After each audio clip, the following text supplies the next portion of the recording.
ओम श्री साईनाथाय नमः। श्री साई सच्चरित्र अध्याय 49। परीक्षाएं। हरि कानोबा सोमदेव स्वामी नाना साहेब चांदोरकर की कथाएं। प्रस्तावना। जब वेद और पुराण ही ब्रह्म या सद्गुरु का वर्णन करने में अपनी असमर्थता प्रकट करते हैं, तब मैं एक अल्पज्ञ प्राणी अपने सद्गुरु श्री साईं बाबा का वर्णन कैसे कर सकता हूँ। मेरा स्वयं का तो यह मत है कि इस विषय में मौन धारण करना ही अति उत्तम है। सच पूछा जाए तो मूक रहना ही सद्गुरु की विमल पताका रूपी विरुदावली का उत्तम प्रकार से वर्णन करना है। परंतु उनमें जो उत्तम गुण हैं वे हमें मूक कहाँ रहने देते हैं। यदि स्वादिष्ट भोजन बने और मित्र तथा संबंधी आदि साथ बैठकर न खाएं तो वह नीरस सा प्रतीत होता है, और जब वही भोजन सब एक साथ बैठकर खाते हैं तब उसमें एक विशेष प्रकार की सुस्वादुता आ जाती है। वैसी ही स्थिति श्री साईं लीला अमृत के संबंध में भी है। इसका एकांत में रसास्वादन करना कभी नहीं हो सकता। यदि मित्र और पारिवारिक जन सभी मिलकर इसका रस लें तो और अधिक आनंद आ जाता है।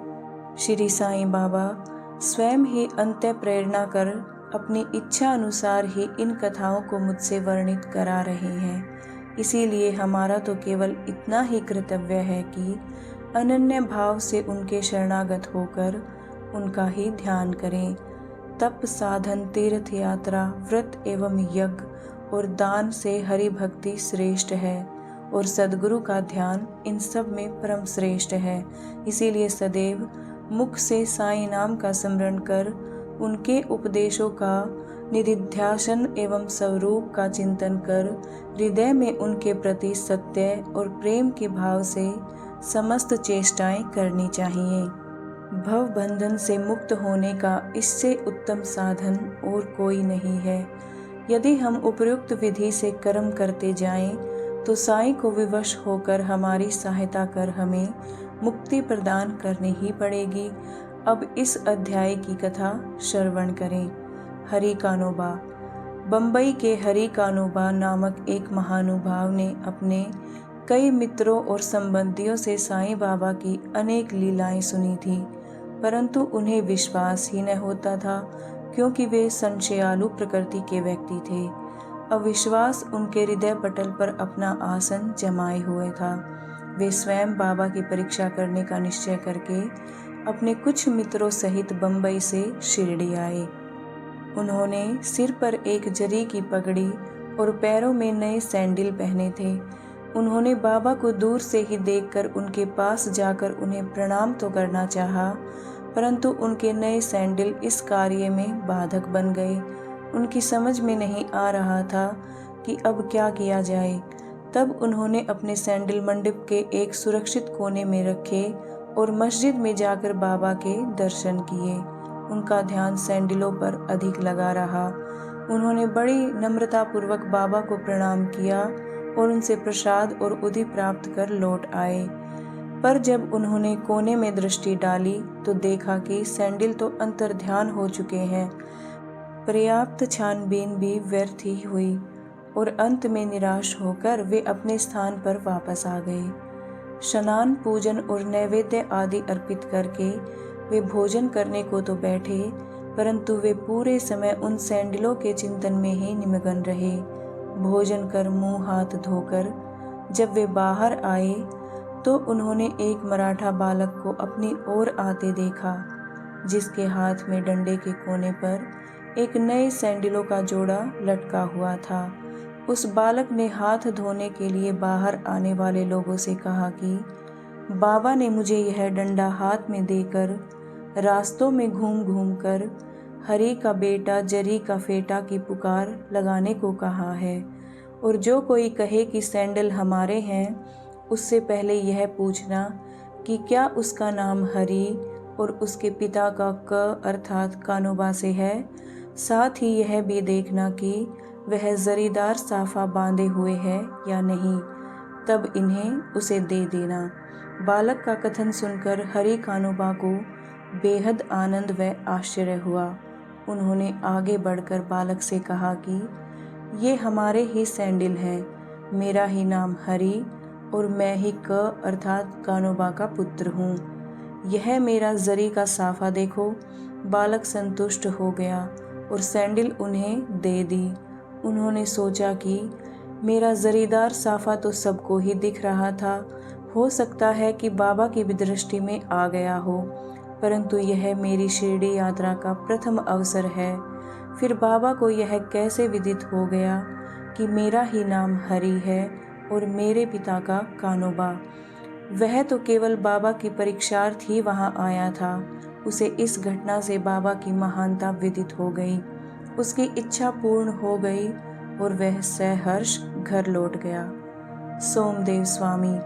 अब एक दूसरे संशयालु व्यक्ति की कथा सुनिए जो बाबा की परीक्षा करने आया था। काका साहिब दीक्षित के भ्राता श्री भाई जी नागपुर में रहते थे। जब वे सन 1906 में हिमालय गए थे, तब उनका गंगोत्री घाटी के नीचे हरिद्वार के समीप उत्तरकाशी में एक सोमदेव स्वामी से परिचय हो गया। दोनों ने एक दूसरे के पते लिख लिए। 5 वर्ष पश्चात सोमदेव स्वामी नागपुर में आए और भाई जी के यहाँ ठहरे। वहाँ श्री साईं बाबा की कीर्ति सुनकर उन्हें बड़ी प्रसन्नता हुई तथा शिरडी जाकर बाबा के दर्शन करने की तीव्र उत्कंठा भी हुई। मनमाड़ और कोपर गांव निकल जाने पर वे एक तांगे में बैठकर शिरडी को चल पड़े। शिरडी के समीप पहुंचने पर उन्होंने दूर से ही मस्जिद पर 2 ध्वजाएं फहराती हुई दिखाई दी। सामान्यतः देखने में आता है कि भिन्न भिन्न संतों का बर्ताव, रहन सहन और बाह्य सामग्रियां प्राय भिन्न प्रकार की ही रहा करती हैं, परंतु केवल इनसे ही संतों की योग्यता का आकलन कर लेना बड़ी भूल है। सोमदेव स्वामी भिन्न प्रकृति के व्यक्ति थे। उन्होंने जैसे ही ध्वजों को लहराते देखा तो वे सोचने लगे कि बाबा संत होकर इन ध्वजों में इतनी दिलचस्पी क्यों रखते हैं। क्या इससे उनका संतपन प्रकट होता है? ऐसा प्रतीत होता है कि यह संत अपनी कीर्ति का इच्छुक है। अतएव उन्होंने शिरडी जाने का विचार त्याग कर अपने सहयात्रियों से कहा कि मैं तो वापस लौटना चाहता हूँ। तब वे लोग कहने लगे कि फिर व्यर्थ ही इतनी दूर क्यों आए? अभी केवल ध्वजों को देखकर तुम इतने उद्विग्न हो उठे हो, और जब शिरडी में रथ, पालकी, घोड़ा और अन्य सामग्रियां देखोगे तब तुम्हारी क्या दशा होगी। स्वामी को अब और भी अधिक घबराहट होने लगी और उसने कहा कि मैंने अनेक साधु संतों के दर्शन किए हैं, परंतु यह संत कोई निराला ही है जो इस प्रकार ऐश्वर्य की वस्तुएं संग्रह कर रहा है। ऐसे साधु के दर्शन न करना ही उत्तम है। ऐसा कहकर वे वापस लौटने लगे। तीर्थ यात्रियों ने प्रतिरोध करते हुए उन्हें आगे बढ़ने की सलाह दी और समझाया कि तुम यह संकुचित मनोवृत्ति छोड़ दो। मस्जिद में जो संत है वह इन ध्वजाओं और अन्य सामग्रियों या अपनी कीर्ति का सौपन में भी सोच विचार नहीं कर सकते। ये सब तो उनके भक्तगण प्रेम और भक्ति के कारण ही उनको भेंट किया करते हैं। अंत में वे शिरडी जाकर बाबा के दर्शन करने को तैयार हो गए। मस्जिद के मंडप में पहुंचकर वह दर्वित हो गए। उनकी आंखों से अश्रुधारा बहने लगी और कंठ रुंध गया। अब उनके सब दूषित विचार हवा हो गए और उन्हें अपने गुरु के शब्दों की स्मृति हो आई कि मन जहाँ अति प्रसन्न और आकर्षित हो जाए उसी स्थान को ही अपना विश्राम धाम समझना। वे बाबा के चरण रज में लौटना चाहते थे, परंतु जब वे उनके समीप गए तो बाबा एकदम से क्रोधित होकर जोर जोर से चिल्लाकर कहने लगे कि हमारा सामान हमारे ही साथ रहने दो, तुम अपने वापस लौट जाओ। सावधान, यदि फिर कभी मस्जिद की सीढ़ी चढ़े तो ऐसे संत के दर्शन ही क्यों करने चाहिए जो मस्जिद पर ध्वजाएं लहराता हो। क्या ये संतपन के लक्षण हैं? एक क्षण भी यहाँ न रुको। अब उन्हें अनुभव हो गया कि बाबा ने अपने हृदय की बात जान ली है और वे कितने सर्वज्ञ हैं। उसे अपनी प्रवृत्ति पर हंसी आने लगी तथा उसे पता चल गया कि बाबा कितने निर्विकार और पवित्र हैं। उसने देखा कि वे किसी को हृदय से लगाते और किसी को हाथ से स्पर्श करते हैं तथा किसी को सांत्वना देकर प्रेम दृष्टि से निहारते हैं, किसी को उदी प्रसाद देकर सभी प्रकार से भक्तों को सुख और संतोष पहुंचा रहे हैं। तो फिर मेरे साथ ऐसा रूखा बर्ताव क्यों? अधिक विचार करने पर वे इसी निष्कर्ष पर पहुंचे कि इसका कारण मेरे आंतरिक विचार ही थे और इससे शिक्षा ग्रहण कर मुझे अपना आचरण सुधारना चाहिए। बाबा का क्रोध तो मेरे लिए वरदान स्वरूप है। अब यह कहना व्यर्थ ही होगा कि वे बाबा की शरण में आ गए और उनके परम भक्त बन गए। नाना साहिब चांदोरकर। अंत में नाना साहिब चांदोरकर की कथा लिखकर हेमाड़ पंत ने यह अध्याय समाप्त किया है। एक समय जब नाना साहिब महालसापति और अन्य लोगों के साथ मस्जिद में बैठे हुए थे तो वैजापुर औरंगाबाद से एक संभ्रांत यवन परिवार श्री साईं बाबा के दर्शनार्थ आया। कुलवंतियों की लाज रक्षण भावना देखकर नाना साहिब वहां से निकल जाना चाहते थे, परंतु बाबा ने उन्हें रोक लिया। स्त्रियां आगे बढ़ी और उन्होंने बाबा के दर्शन किए। उनमें से एक महिला ने अपने मुंह पर से घूंघट हटाकर बाबा के चरणों में प्रणाम कर फिर से घूंघट डाल लिया। नाना साहिब उसके सौंदर्य से आकर्षित हो गए और एक बार पुनः वह छवि देखने को लालायित हो उठे। नाना के मन की व्यथा जानकर उन लोगों के चले जाने के पश्चात बाबा ने उनसे कहा कि नाना, क्यों व्यर्थ में मोहित हो रहे हो? इंद्रियों को अपना कार्य करने दो, हमें उनके कार्य में बाधक न होना चाहिए। भगवान ने यह सुंदर सृष्टि का निर्माण किया है, अतः हमारा कर्तव्य है कि हम उसके सौंदर्य की सराहना करें। यह मन तो कर्मशः ही अस्थिर होता है तथा जब सामने का द्वार खुला है तब हमें पिछले द्वार से क्यों प्रविष्ट होना? चित्त शुद्ध होते हुए फिर किसी कष्ट का अनुभव नहीं होता। यदि हमारे मन में कुविचार नहीं है तो हमें किसी से भयभीत होने की आवश्यकता नहीं। नेत्रों को अपना कार्य करने दो, इसके लिए तुम्हें लज्जित या विचलित नहीं होना चाहिए। उस समय श्यामा भी वहीं थे। उनकी समझ में न आया कि आखिर बाबा के कहने का तात्पर्य क्या है, इसीलिए लौटते समय इस विषय में उन्होंने नाना से पूछा।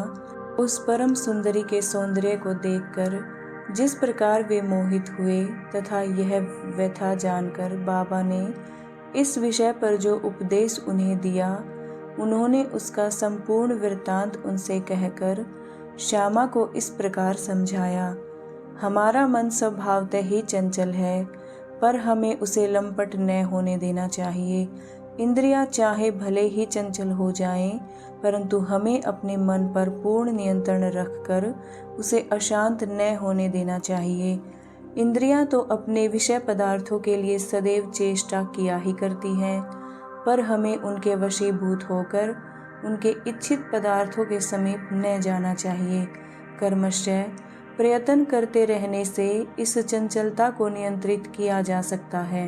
यद्यपि उन पर पूर्ण नियंत्रण संभव नहीं है, तो भी हमें उनके वशीभूत न होना चाहिए। यदि हम में किसी प्रकार के कुविचार न आए तो इसमें लज्जा और भय की आवश्यकता ही क्या है। यदि मन को निरीक्ष बनाकर ईश्वर के सौंदर्य को निहारो तो इंद्रियां सहज और स्वाभाविक रूप से अपने वश में आ जाएंगी और विषयानंद लेते समय भी तुम्हें ईश्वर की ही स्मृति बनी रहेगी। यदि उसे बाह्य इंद्रियों के पीछे दौड़ने तथा उनमें लिप्त रहने दोगे तो तुम्हारा जन्म मृत्यु के पास से कदापि छुटकारा न होगा। विषय पदार्थ इंद्रियों को सदा पथ भ्रष्ट करने वाले होते हैं।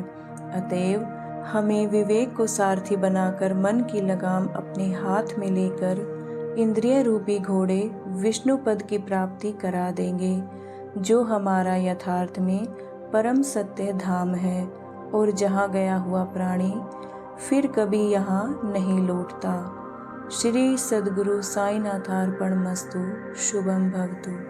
ओम श्री साईनाथाय नमः।